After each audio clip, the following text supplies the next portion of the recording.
మన వీడియోలో first of all వృద్ధాప్య పింఛన్ ఒక రోజు ముందే, అంటే జనవరి 1వ తారీఖు సెలవు కాబట్టి ఒక రోజు ముందు అనగా డిసెంబర్ 31వ తారీఖునే వృద్ధాప్య పింఛన్ అందజేస్తున్నారండి.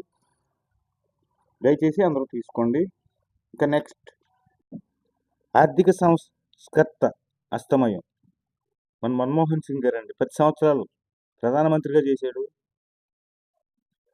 ఆర్థిక మంత్రిగా ఎన్నో మైలురాళ్ళు అధిగమించాడు ఈయన. ఎందుకంటే మన దేశానికి ఏం కావాలో, మన ప్రజలకు ఏం కావాలో దాన్ని ప్రవేశపెట్టిన గనుడు ఈయన.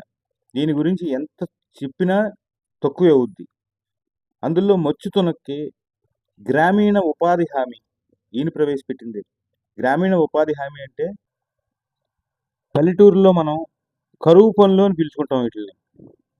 ఇది ఈయన ప్రవేశపెట్టింది. నెక్స్ట్, ఆధార్ కార్డు కూడా ఈయనే ప్రవేశపెట్టాడు. ఈయన హయాంలోనే ఆధార్ కార్డు ప్రవేశపెట్టడం జరిగింది. ఇంకా నెక్స్ట్, విద్యా హక్కు.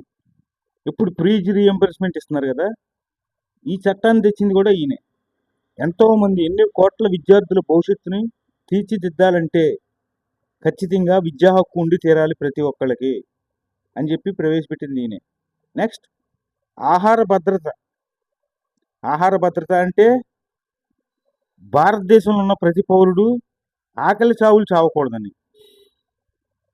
అదే ఇప్పుడు మనం కోటాలో ఫ్రీ రేషన్ కానీ, రూపాయి కిలో బియ్యం కానీ, ఈ పథకం ఈయన ఫలాలే మనకి.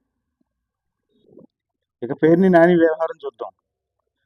ఈయన కొట్టేసిన బస్తాలు 3,708 కాదంటండి, 7,577 బస్తాలు నొక్కేసాడు. ఎవరికీ తెలియదు అనుకున్నాడు పాపం.